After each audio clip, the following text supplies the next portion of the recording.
Tuman yurak urmoqdadir mazmunsiz. Shu kungacha yashab kelardi orzularim esiz. Endi bu tuyg'ularni qiymati yo'q bir tiyin. Bu ketishda ayanchli yakun topishi tayin. Yana o'sha gap so'z qizning otasi aytgan rad. Bo'yroq oila obro'li joyga qilolmayman rad. Doim pesh qilgan o'ylab qizning baxti. Bir chetga suriladi qizning sevgan bilan ahdi. Bechora yosh to'kadi buning bari foydasiz. Otaga qizdan ko'ra obro' e'tibor aziz.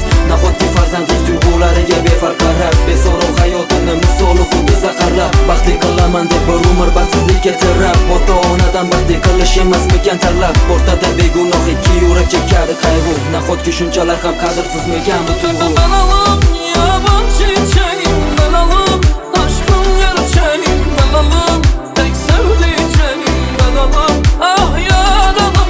Dalalım yaban çiçeğim, dalalım aşkım gerçeğim, dalalım tek sevdiceğim, dalalım ah yaralım. Kamida 4 yil bir-biriga o'rgangan yuraklar, shuncha vaqt ichida paydo bo'lgan shirin tilaklar, kelajakda shirin hayot va doimo birga.